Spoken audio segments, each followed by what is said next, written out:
जो वक्त की कद्र करता है कायनात उसकी कद्र करती है। जो वक्त को सही इस्तेमाल करता है वो उरूज की मंजिलों की तरफ जाता है, वो कामयाबियों की शाहराह की तरफ जाता है। जो वक्त का सही इस्तेमाल करता है वो अपने वक्त का ताजदार बनता है, वो अपने वक्त का कामयाब बनता है। किसी मुफक्किर ने कहा है कामयाबी की पहली सीढ़ी का नाम, कामयाबी के पहले जीने का नाम वक्त की कद्र करना है। जो वक्त की कद्र करना सीख जाता है वो कामयाबी के पहले जीने पे चढ़ जाता है। लेकिन दुनिया जानती है जिस दिन मुसलमान अपने वक्त का सही इस्तेमाल करेगा, जिस दिन मुसलमान अपने वक्त को सही तौर पर बरतेगा, उस दिन ये कौम सबसे ज्यादा कामयाब और कामरान होगी।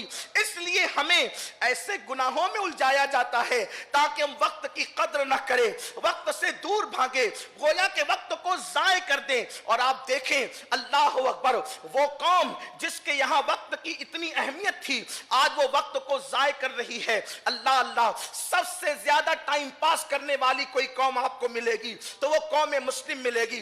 पार्कों में किसकी तादाद ज्यादा है? मुसलमानों की तादाद ज्यादा है। गुनाहों के अड्डों पर किसकी तादाद ज्यादा है? मुसलमानों की तादाद ज्यादा है। शराब के अड्डों पर कौन ज्यादा नजर आता है? मुसलमानों की तादाद नजर आती है। लतीफा गोई की महफिल कहां सज रही है? मुसलमानों के यहां सज रही है। मुशायरे फौश मुशायरे जो है अल्लाह अकबर, जिससे वो ज़हूर होता है और उभारी जाती है ऐसी गंदी गजलें और ऐसे गंदे मुशायरे अगर कहीं सजाए जा रहे हैं, मुजरों की महफिल हो रही है और किस्सा कहीं पर हो रहा है तो माअज़ल्लाह गोया के वो मुसलमानों के दरमियान हो रहा है। अल्लाह अल्लाह, गर्ज के वो कौन सा गुनाह है जो कौम मुस्लिम के अंदर मौजूद नहीं है? मेरे प्यारे आका सल्लल्लाहु अलैहि वसल्लम के प्यारे दीवानों, हमारे यहाँ वक्त की कितनी अहमियत है। हम बेवक्त इबादत नहीं करते, हालांकि अल्लाह ने हमें इबादत के लिए पैदा किया है, इबादत के लिए पैदा किया है, लेकिन हम बेवक्त इबादत नहीं करते। नमाज को देख लें तो कुरान कहता है इन्नस्सलात कानत अलल मुमिनीना किताबम मौकूता, कि मोमिनों पर वक्त की पाबंदी के साथ नमाज फर्ज है। यानी अल्लाह अकबर, अगर कोई इशा के वक्त में फजर पढ़ना चाहे तो वो नफिल तो हो जाएगी लेकिन फजर की नमाज नहीं हो सकती। फजर के लिए फजर का वक्त आना जरूरी है, इशा के लिए इशा का वक्त आना जरूरी है।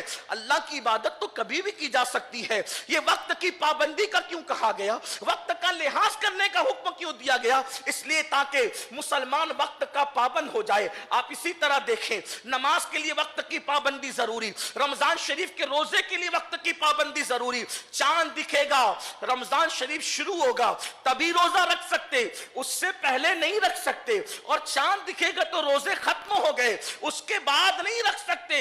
ईद के दिन रोजा नहीं रख सकते, उसके बाद सुबह सादिक से रोजा शुरू होगा, गुरूब आफ्ताब पर खत्म हो जाएगा। अल्लाह अकबर, रोजे में टाइम की पाबंदी। इसी तरह साल पूरा हो जाए तो ज़कात दो, ज़कात में टाइम की पाबंदी, देर करोगे तो गुनहगार हो जाओगे। इसी तरीके से आप देखें हज में टाइम की पाबंदी, टाइम की भी पाबंदी और मकाम की भी पाबंदी। यानी 9 ज़िलहज्जा को अगर आप अरफात में पहुंचेंगे तभी हज होगा, 8 को पहुंचे तो भी हज नहीं होगा, 10 को पहुंचोगे तो भी हज नहीं होगा। कुर्बानी 3 ही दिन होगी। हालांकि कुर्बानी अल्लाह को इतनी प्यारी है कि खून बहाने से ज्यादा उन दिनों अल्लाह को कोई अमल पसंद नहीं है, लेकिन कोई 4 दिन करना चाहे तो नहीं कर सकता, और अगर कोई 2 दिन पे रोकना चाहे तो रोक नहीं सकता।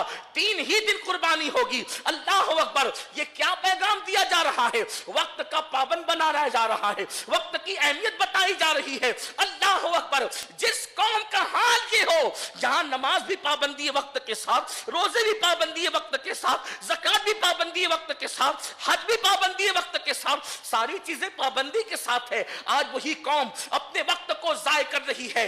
मेरी कौम के जवानों, वक्त तो उस दरिया की लहरों का नाम है। जैसे दरिया की लहर एक मर्तबा गुजर जाती है तो दोबारा पलट करके नहीं आती, इसी तरीके से जिंदगी का 1 सेकंड, सिर्फ 1 सेकंड, जिंदगी का 1 सेकंड चला गया, फिर पूरी दुनिया की दौलत खर्च कर दो, वो 1 सेकंड पलट कर कभी नहीं आएगा। सबसे कीमती वक्त है वक्त, सबसे कीमती वक्त है, कीमती सरमाया वक्त। इल्म से बड़ा सरमाया वक्त, दौलत से बड़ा सरमाया वक्त। क्यों? दौलत खो गई, मेहनत करके फिर कमा लेंगे, लेकिन वक्त चला गया, नहीं कमाया जा सकता। वक्त तो बर्फ की उस सिल की तरह है, बर्फ की उस लादी की तरह है जो सूरज के नीचे पड़ी हुई है, जो मुसलसल पिघल रही है। हमारी जिंदगी भी ऐसे ही है, वक्त जा रहा है। बचपना गया तो फिर लौट के नहीं आएगा, जवानी गई तो फिर लौट कर नहीं आएगा, और जब जिंदगी खत्म हो गई तो फिर इसके बाद जिंदगी नहीं मिलेगी। अल्लाह ने हमें वक्त दिया, इसकी कद्र करें। हजरत इमाम शाफई रहमतुल्लाह अलैह फरमाते हैं कि मैं सूफिया की सोहबत में बैठ बैठ कर मैंने दो जुमले बड़े अजीम सीखे, और दो जुमलों ने मुझे बहुत फायदा पहुंचाया सूफिया के। वो फरमाते हैं सूफिया किराम कि अगर